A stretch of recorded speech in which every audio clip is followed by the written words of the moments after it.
Welcome to the Politically Asian podcast. We're just two Asian American buds talking about politics and the Asian American community in hopes of getting more Asians to talk about politics. Today, we are coming at you live from Brooklyn and Boston. My name is Aaron Yin. My pronouns are he, him, and you can find me on Instagram and Twitter at Aaron Flarin. That's AARON FLARIN. And my co-host... Hey, my name is Jerry Lim. My pronouns are they, them. And you can find me across the internet at Jerryaki. That's GERRIEYAKI.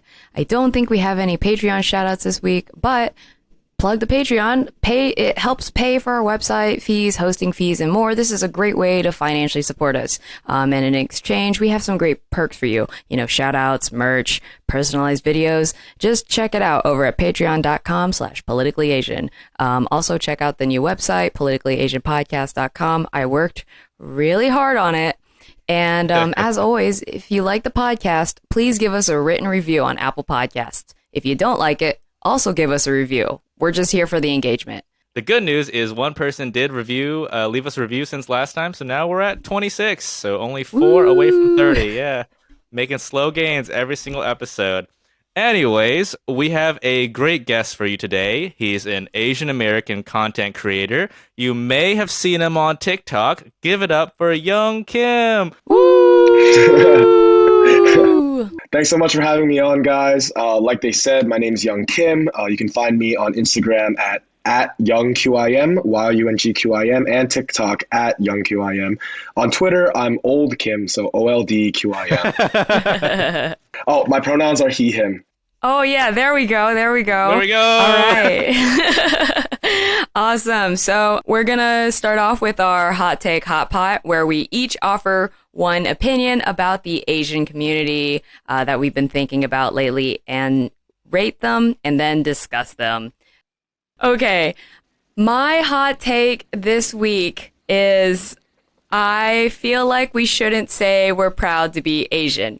It's okay to be like, I think it's okay to say like, I'm proud to be Chinese American. I'm proud to be, you know, ethnicity, whatever. But I don't think we should say I'm proud to be Asian because there is no universal Asian culture beyond like, we eat rice. That's it. Otherwise, because I saw a video. I think it was like by Jubilee or something, and they did like they made white people stand in a line and see if they agreed with the statement, "I am proud to be white." And they were like, "Yeah, there's no." Someone was like, "No, I disagree with that. There's no such thing as like white culture." And then I was like, "Well, there's no real such thing as like a universal Asian culture either." So, yeah, that's my take this week. I like that. I like that. Jerry, Sandra O's gonna come after you right after this podcast. Jesus, do you know that shirt? Or she was like, "Oh, it's an honor just to be Asian." Oh my God, Jeremy Lin wore that shirt, and I was like, should I get it? Yeah. No, I've literally thought about getting that shirt too. So it's just it's a mixed bag for sure. Yeah. I feel like it's pretty spicy only because it comes in contrast with literally Sandra O's whole thing.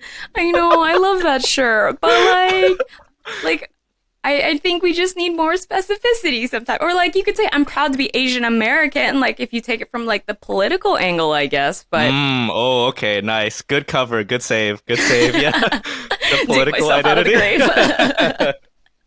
You're like, Sandra, you need to change it to proud to be Korean. Okay, yeah. Yeah. So yeah, please feel free to rank or relate it to a spicy food. Okay, Young, we both have the list. What do you think?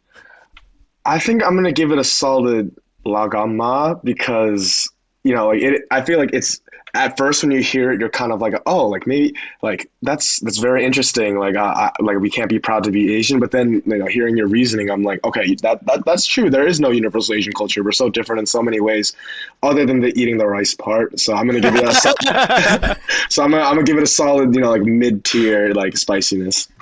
Nice. I like it. Respect. Yeah, solid mid-tier. Let me see who else is on the mid-tier list again. Actually, no. you know what? Laogama is good Hmm.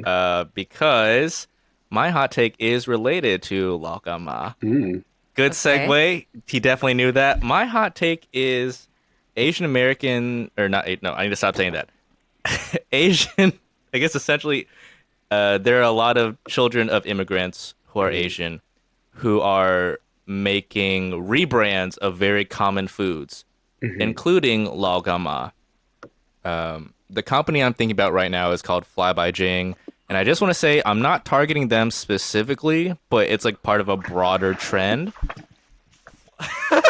Young Kim leaves the Young, where room. did you go? Oh no! Hashtag Oh sponsored. my god! Yo, for the audio listeners, he has a Fly by Jing box. Guys, I'm literally sponsored. Okay, full Cut the transparency. cameras. My Cut the my camera. partner bought some. It's pretty good. It's pretty good. I'm not gonna lie. I'm crying, Oh and it's not from no. Spice. Oh, Oh hashtag my god. sponsored. Okay, let me continue. So, Laogama, this is a jar that I'm holding up that's about 180 grams, which is about the size of the Fly by Jing jar. Now, in my opinion, like spice is a staple of just Asian. This is something you add to everyday food, right? So, Laogama costs 3.98, so about $4 for this jar. A Fly by Jing jar of the same volume cost $15. Yo, Young doesn't know because he's hashtag sponsored. Listen, I'm gonna be 100% honest. I have no idea how much it costs. I was like, dude, they sent me like 6 boxes of this stuff for free, and they were just like, oh yeah, post an Instagram story or like make some TikTok content. I was like, oh yeah, no problem. I mean, yo, I've been, yeah. It's a behind the scenes of a content creator. I'm oh crying. my god.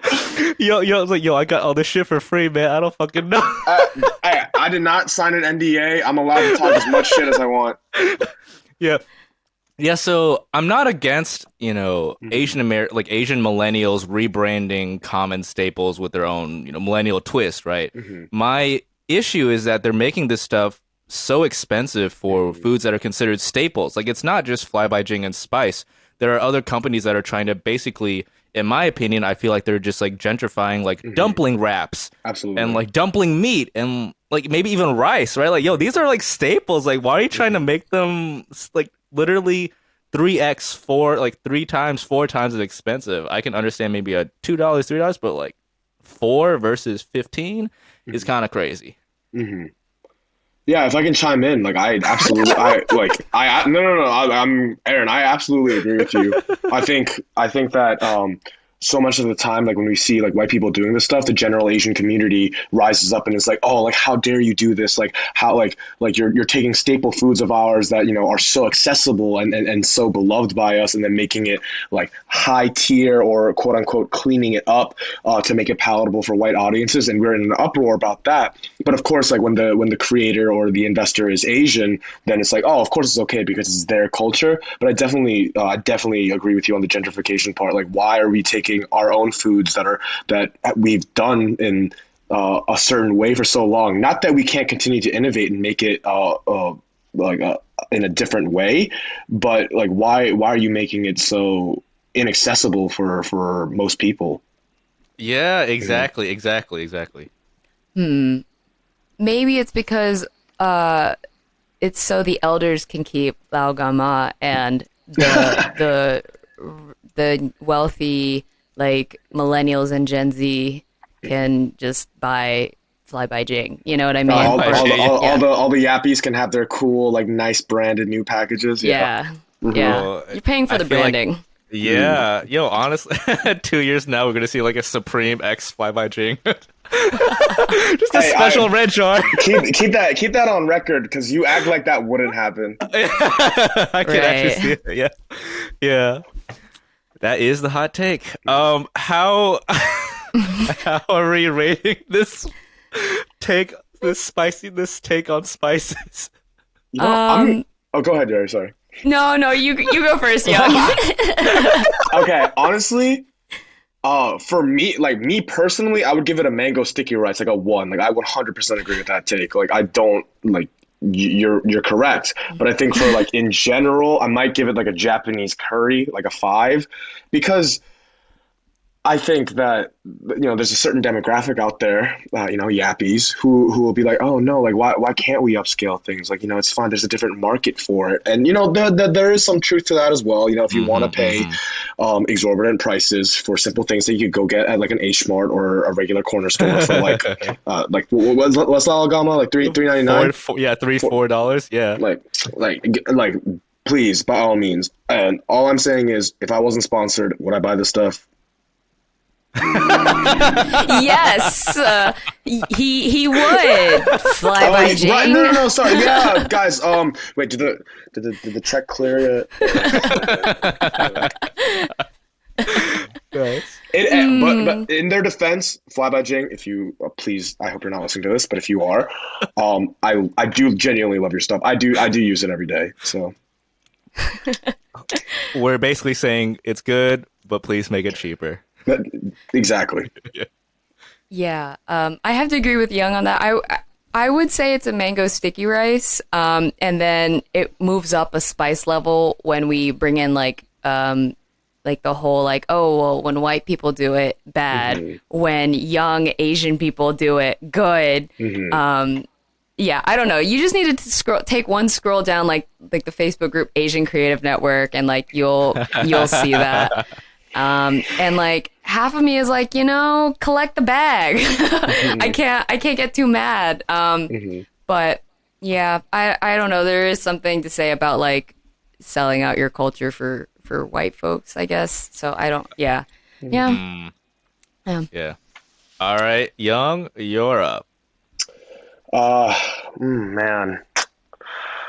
I feel like this is not even that much of a hot take anymore because enough people have given shit about it. But I wanna make sure I express it as well because like subtle Asian traits, like get your shit together, man. Like if I see the same 3 jokes about, oh my god, I love boba so much, like I can't go a day without it. Oh my god, need my tapioca pearls, like.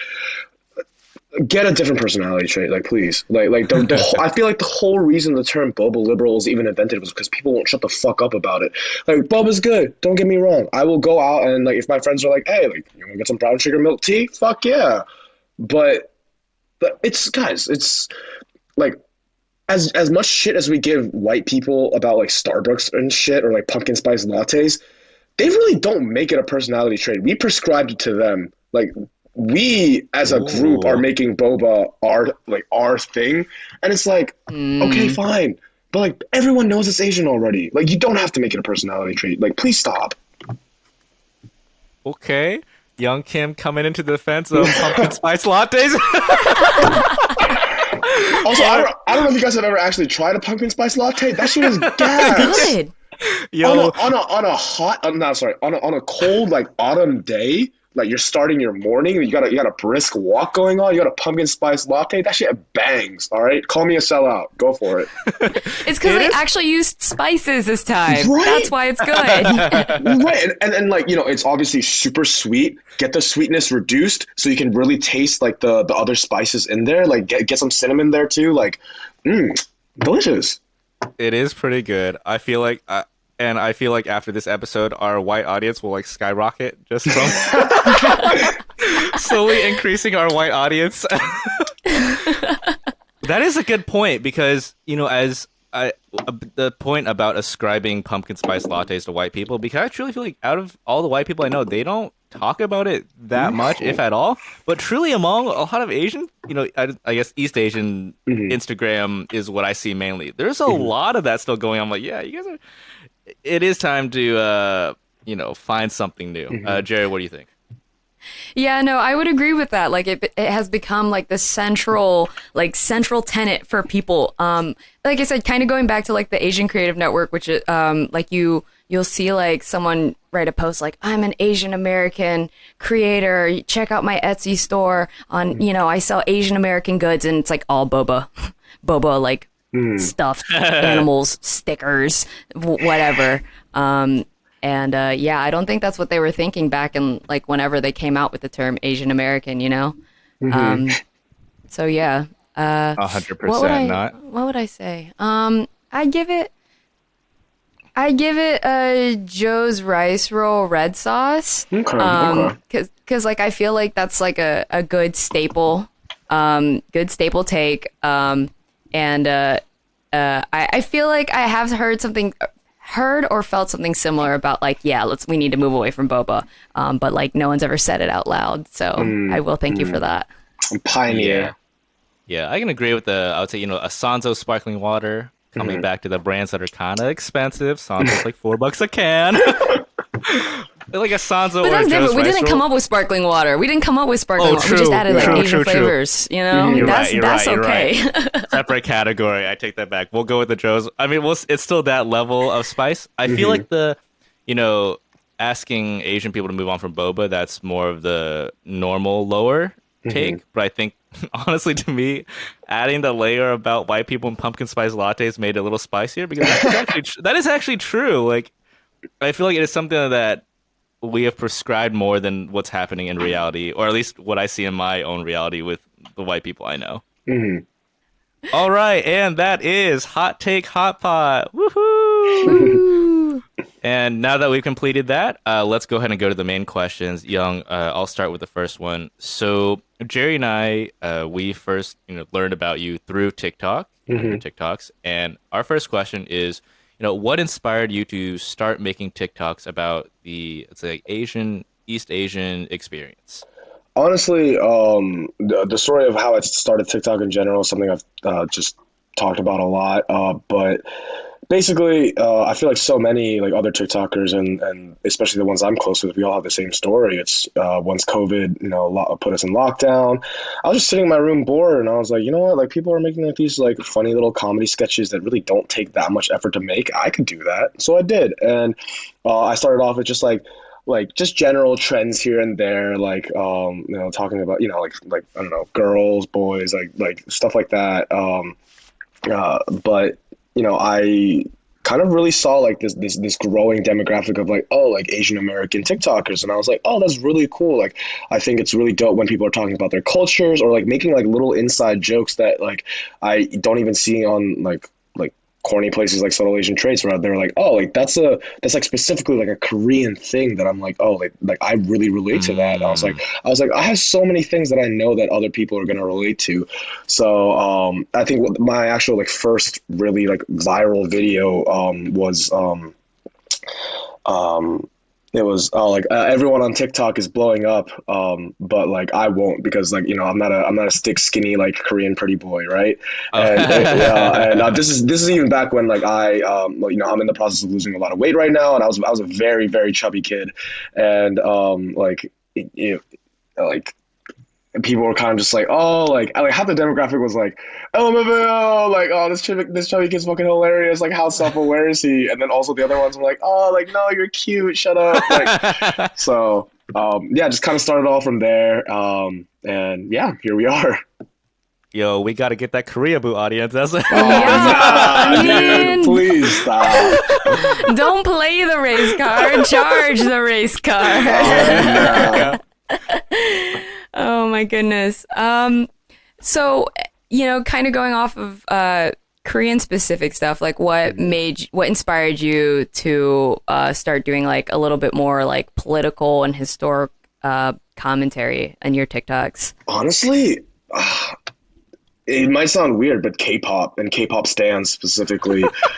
Because Korea Boos? No, literally. Because like I like K-pop. I listen to K-pop here and K-pop's there. good. Big K-R&B guy. I love Korean ballads. If you ever catch me drunk at a noraebang or a karaoke, you'll see me going off. But there was just so much misinformation out there, and I saw people like correcting each other about like Korean things who aren't Korean and just were totally wrong about so many things. And I was like, you guys have no idea what you're talking about. For those of you that don't know, I'm also a history major at Boston College. I'm a senior, and Oh. I've like this is a big area of my study. I've done a lot of research, and I've taken a lot of courses on Korean history, and specifically like the background of my people and like how we've gone from this developing country into one of the world's superpowers, and especially a cultural superpower. And the process is super interesting. We don't have to get into the whole detail of it, but people making a whole personality out of this stuff. Like I knew that there was a strong K-pop demographic on Twitter. Like K-pop stan Twitter is horrifying. Yeah. But and then I It saw it is. transitioning over to TikTok, and I was like, oh, not here too. Like, come on. So I started, like correcting some people about like, hey, like, like there's so many aspects of K-pop that is, to for lack of better words, appropriated from Black culture. There's so many so many like first age, like golden age K-pop is pulled directly from like these 80s, like 90s, like rap videos and hip hop and R&B that I think people are more aware of now, but like even just like a couple of years ago, we're kind of indifferent or ignorant about it. So I felt that like if you're going to be such a fan of something that you're going to obsess about it, you should at least understand the history behind it. That's deep. Oh, that's deep. Yeah. Wow, Yeah. I'm cracking up. K-pop stance started.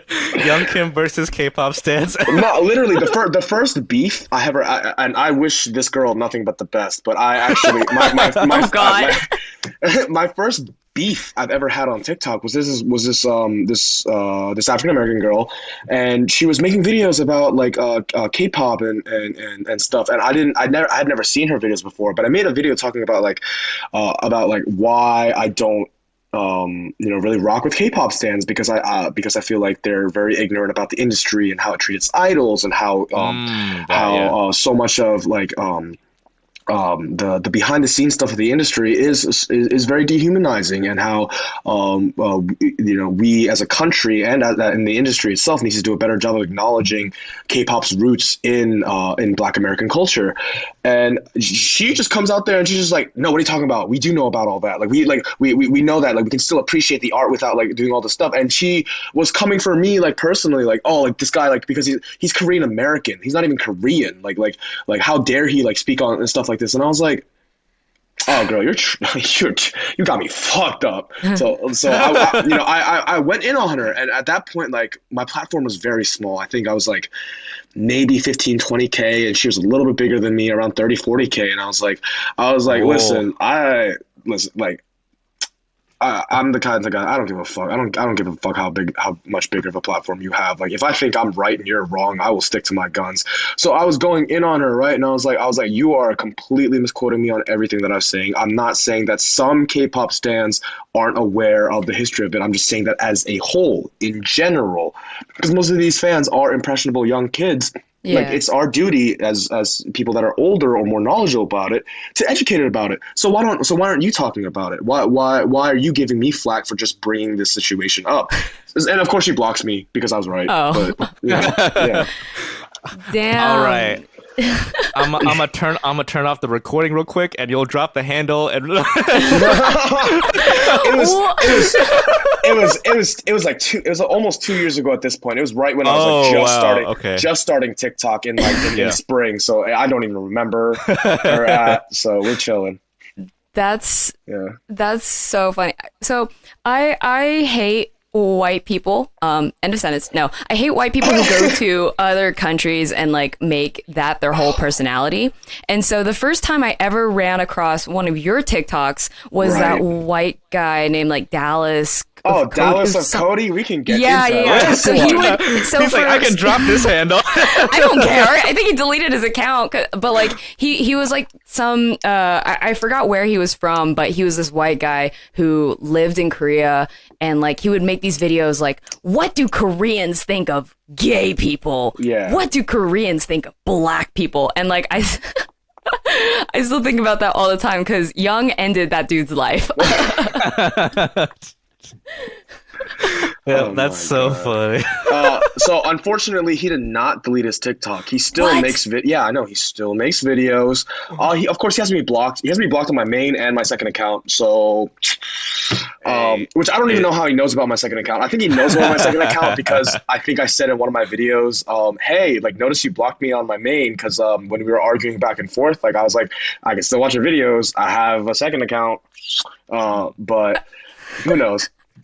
Sorry, but feel free to ask me whatever questions you guys want to ask me about the situation because I could talk about that for hours. We'll probably kind of cap it at that, but that is Oh, pretty juicy. Yo, it's time to make a third because you got young Kim and old Kim right now, Kim. right? All right, It's middle-aged Kim, exactly. It's like, time to make middle-aged Kim. oh my God. Middle-aged Kim. All right. Earlier you mentioned that you were a history major at Boston College, Mhm. and because like one of our questions, we are curious, like where did you go to learn more about Asian American issues and activism in history? Would you say that most of what you learned was from your classes, or did you have to do like a lot of outside of class, like on your own independent research to learn about your own history? I would definitely say it's a little bit of both, especially in high school and middle school, where obviously I grew up in a town called Allentown, Pennsylvania. I went to, for background info, Allentown is 2% Asian. It's actually relatively diverse. Hey. It's a relatively diverse city in terms of there's a large black population, a large Hispanic population, but Asian people, not really. So even though like I felt overall like my friends were diverse in the sense that I had a lot of white friends, black friends, Latinx friends, there weren't really like Asian kids as a whole, like including South Asian, East Asian, Southeast Asian, all the above. We just there just weren't that many of us. So most of the information that I got, of course, from a very biased Korean nationalist standpoint, was from my parents. Uh, And I grew up with like a lot of those beliefs. I was always, I'm not one of those kids that was like, oh, I was ashamed to be Asian because I grew up in a predominantly white. No, I was always proud to be Asian. hell yeah. But I didn't. Sandra O time. Yeah, Sandra Oh, time. Sorry. Sandra O time. Sorry. Let me rephrase. I was always proud to be Korean.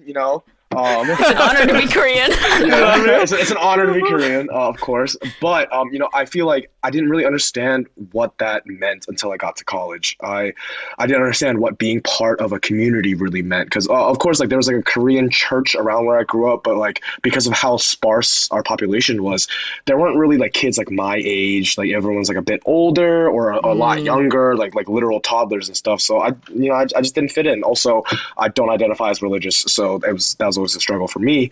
But yeah, I got to college. There was a really interesting class my freshman year called the Asian American Experience, and it really like was kind of an entryway for me, being like, okay, like I understand what it felt like for me growing up as a Korean American in an area without other Asian Americans. Let's examine kind of the general Asian American culture because I wasn't aware of it. And from then on, I wanted to learn more about like the history of Korea itself. So specifically, being a history major, I got to learn a lot about the Korean War, World War II, Japanese colonization. Of course, I had some background information on Japanese colonization because my parents are very, very strong, Yeah. very Yeah. strong opinions Yeah. about that. But yeah, definitely. Sorry for rambling, but definitely a lot of outside research on my part, and also getting a lot of it from the classroom, which I'm very appreciative of. Yeah, that's really good. When I went to college, like my school just started doing Asian American classes, like literally Asian American 101. Do you have a lot of very tailored classes that you're taking right now, like specifically on Korean history or specifically on something? Oh, so not currently right now, not this semester, but my junior year and my sophomore year, I took very tailored classes about specifically South Korea, but South Korea's development following the Korean War, basically the history with Park Chung-hee, our not our first president, but our after the military coup, and how he was able to construct South Korea's economy basically on this super capitalist infrastructure with the rise of the chaebols, these massive super conglomerates that was built on the backbone of kind of like the imperial Japanese remnants of these companies, and using American foreign aid specifically to just really drive these home. So he made sure to transition us from an agrarian and agricultural powerhouse, not powerhouse, sorry, agrarian agricultural economy to this industrialized and export-based economy, because he was like, you know what's going to get Korea to a better economic situation is if we are supplying products that the rest of the world needs. Of course, he was a very brutal and totalitarian dictator. Most people aren't aware that South Korea also did not have free elections until 1992, which is not that long ago. But it's super interesting to read about. And if you guys are fans of Korean soft power, like K-pop, K-dramas, I'm begging you, please read up on Korean history, because so much of the subtext and so much of the commentary and things that are popular, like Parasite and Squid Game, so much of that stems from that period of time, and I would 100% recommend that. Wow. That was spoken like a true history major right there. I was am I in a class presentation right now? I'm so sorry. No, that was good. I think it's always great when as diaspora, I could not give a presentation on the Philippines like that. Like, I know we had like at one point the Philippines was the third largest exporter of rice, I think, and then we lost all that because we had one shitty president. That's all I know. That's all I know about the Philippines. So I think it's super cool that I think that's great. You know a lot of detail. That's good. Yeah, I mean, that's also more they can say about China. It's in Korean people's blood to just be ultra nationalist, and I've tried my best since growing up a little bit to be like, okay, you know what? There are problems with South Korea. There's actually a lot of problems with South Korea that we should address. But deep down, I have arirang playing in my head constantly 24/7. Anytime someone brings up a Korea-Japan conflict, my immediate reaction is excuse me. Huh? The colonizers? Say that shit again. The real question is, do you watch anime though? Yeah. I'm a huge anime fan, huge J-pop fan. I love sushi. I have teriyaki at least twice a week. Japan. Listen, all the Japanese viewers of this podcast, I've had to say this on TikTok multiple times because I've made comedy skits about Korea and Japan's beef, right? And so many people are like, yo, Young Kim, you hate Japanese people. And I'm like, no, the fuck I don't. I'm making a commentary about history. I do not hate Japanese people.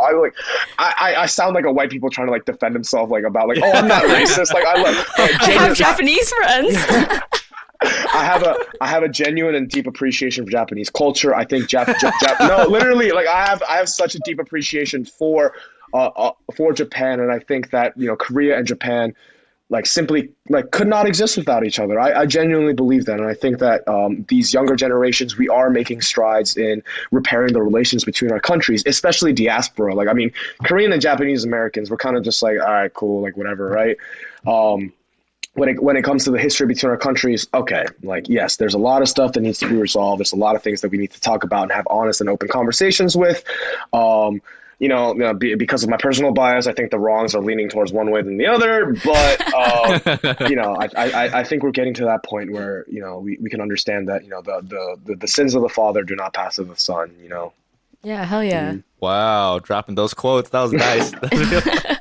Do you understand how many of my friends are always just dude, it's literally so obvious you're a history major. You're so corny. Oh, yeah. Yeah, I mean... Yeah, I think that's really great. I mean, why would we bring it over anyways, though? You know what I mean? Why?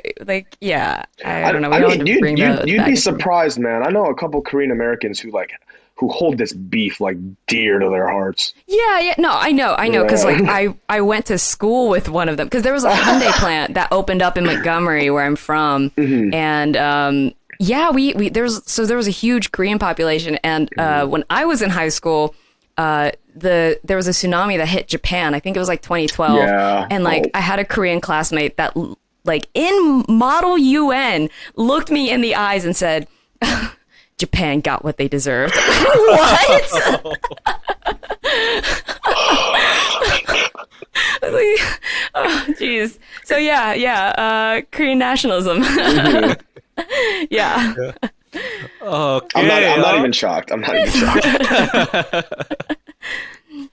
Yeah.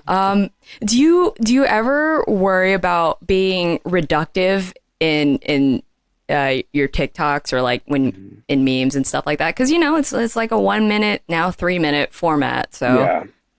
Yeah, absolutely. Like I actually do worry about that like very often. I don't know like how closely you guys have like followed like my recent content, but I don't do historical commentary and I don't do political commentary as much as I used to, simply because I felt like so much of my words were being taken out of context and like in stitches. Or I actually had a recent like issue with my last political one where I was like kind of explaining the history behind this one girl made a TikTok that I stitched. She basically was like, oh, like the reason like white men, Asian women, like relationships were so visible in the United States is because of the history of American imperialism. And I expanded upon that, right? I didn't say anything about interracial relationships. I didn't say anything about, oh, like this is wrong, this is right. It was simply just like I explained, the history of the Chinese Exclusion Acts, Japanese internment camps, how these different immigration acts throughout American history only allowed Asian women to immigrate to the United States if they were married to an American soldier. yes, I did see your TikTok on Yeah, that. Yes. yeah. Right. Yep. And fucking Yahoo News and Daily Mail, which I'm surprised that Daily Mail is still alive because I'm surprised their readers can read. But they specifically misquote, and they did this on purpose too. I know for a fact because that's how they get their clicks, right? But they were just like, oh, Asian TikToker says that only reason white men like date Asian women is because of imperialism. I was like, where the fuck did I say that? And it's honestly so disappointing too because, and this is really sad. Like one of my very good friends, his sister is married to a white guy, and I like that's.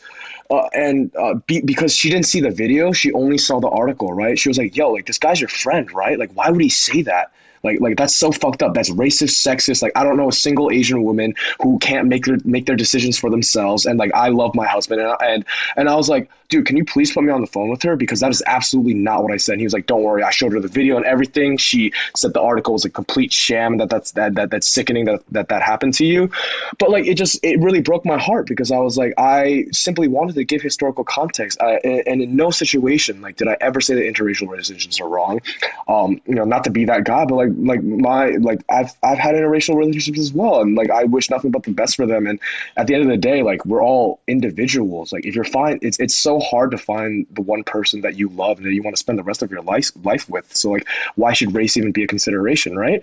And that's what I genuinely believe. So to have that taken out of context and used against me by people like in my life, it really was like disheartening, and which is why I don't do as much commentary because I don't want to be reductive. I wish I had more time to explain and like you said, give a whole presentation about it, but I can't. It's not the format of the platform that I built.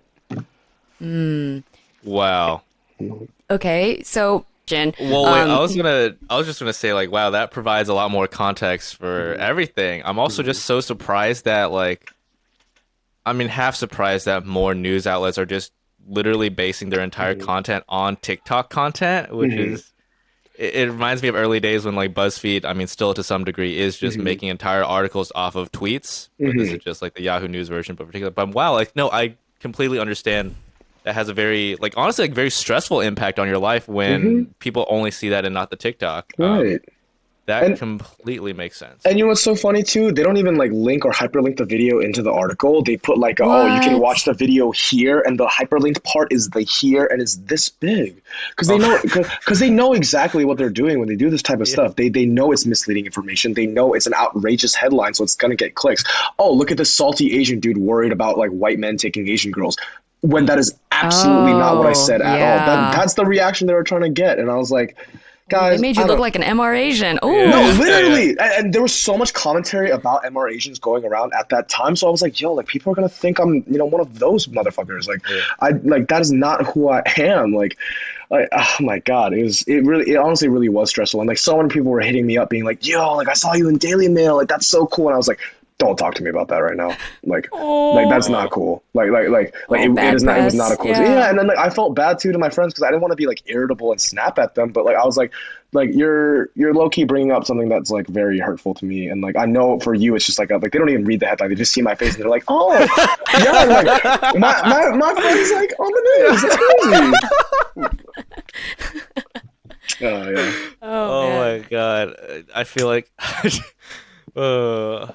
I was like, Yahoo News, they're probably going to just start hyperlinking even smaller in the No, future. Just, listen. Hey, just like the Yahoo period News. at the end, yeah, the one letter, yeah, the period.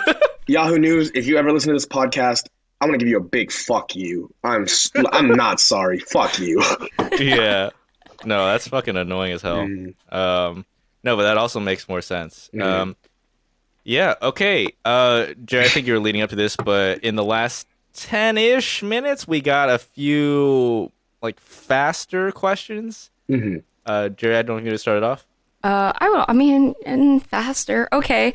Well, I was gonna say, you stop doing, or you're doing less commentary because it can be reductive. And I'm kind of curious. Do you think it's important though, because to keep kind of doing that because like it makes discourse more accessible, right? Like I've definitely watched some of your TikToks. I've definitely come across tweets where I'm like, whoa, like wow, 140 character, I guess 280 now. I learned something new. So I guess like which is more important? The right question to ask, or like, yeah, do you think it's important to make the discourse more accessible, or are you like worried about being too reductive? No, yeah, definitely. So I think it's a bit of a gray area depending on what the subject is. I think there's definitely like issues that simply can't be explained within the 3 minutes, no matter how short of a summary you're trying to give. So back when I used to make more, like I was always like make follow-up videos or talk about like, hey guys, like, me as a content creator, even as someone who's educated about this, in the format that I'm giving it to you, the most I can possibly do is give you a general information. And if it piques your interest, please go and do your research. Like, please go on not even research. Please just like do a quick search of like things that you might be interested in, and maybe, this will lead you to information that you really care about. And the most that I could hope for is shedding light on something that maybe we haven't talked about, to start the discourse, spark the discourse even, and then you take that and run with it. Like I do believe that we, as you guys as well, like you're prominent figures on Asian Twitter, like you starting to do so. No, like seriously, like I've been following both of you for a minute. Like I'm serious. So like it's really our responsibility to bring up these issues and spark conversations about it. And I think it's up to the individual, to the listener or the reader, the watcher, whatever, to make up their own mind, like do their own research. Because I think there's so many issues that there isn't a right answer and a wrong answer. There's a what you believe and what you're willing to hear out. Yeah, well, I mean, because I will say, I mean, it 100% sucks that Yahoo Mail and Yahoo and Daily Mail basically painted you as like a super shitty guy on their article for clickbait, right? But I mean, on TikTok itself, it seemed like you were getting a lot of positive reception. I mean, do you think that you're in general, what you're doing with the videos gets like a more positive reception overall? No, I would 100% say so. I would say that, like, if anything, the negative backlash is very minor, probably like a 95%, 5% split. But it's just That's the fact pretty good. that no, it's pretty good. And I'm very proud. Like my followers are and I'm so grateful for them. Like they are very loyal, and I tell them not to take my words as gospel, but then they're just like, oh, like whatever you say, I believe. I'm like, He is gospel. I was like, whatever you say, Jesus. No, I'm literally, no, literally, Jesus, I was like, Korean Jesus. I was literally like, that is the exact opposite of what I told you to do. But I'm gonna do my best to try to guide you in the right way and not do that. Sounds exactly what Korean Jesus would have said. Yeah, that's the new third account for Young Kim, Korean Jesus. Oh my god. And then you have to use the picture from 21 Jump Street. Oh wait. Do you guys know the account like Your Korean Dad, Nick Cho? Like, Yeah. he's a mutual of mine, like super nice guy, right? And so like, oh my god, I thought about doing a parody of him, and I will never do this because he's so sweet. But I was like, they're like, oh, hi guys, like Your Korean Jesus here, like. Oh. God, that's funny. That's funny. Oh my goodness. Aaron, how much time do we have left? Do we have time for one more question? Yeah, we could do more. Which one? Oh, okay. I like that one. Yeah. Okay. Okay. So last week we talked with Shauna Chen, who is the editorial director of the Yappy, which is like an online publication for Asian political news. And she was saying that her readership generally skews older. For this pod, actually, there are a lot of older Asian listeners. And so I guess the final question to you is, do you have any opinions on how else to get younger Asians involved in like political stuff or historical commentary stuff? How to get them to expand beyond, boba and representation, as we've been talking about earlier? Yeah, absolutely. I think honestly, the best way to do is comedy. Make it relatable. Like you guys said before, like I could easily give like presentations about this kind of stuff. Like I could give like a very like this is what this is, but like making it like relatable, funny, like giving them like little tidbits of information that can be absorbed through the lens of comedy, where they're like, oh, like that's actually like really insightful, but it's hilarious at the same time.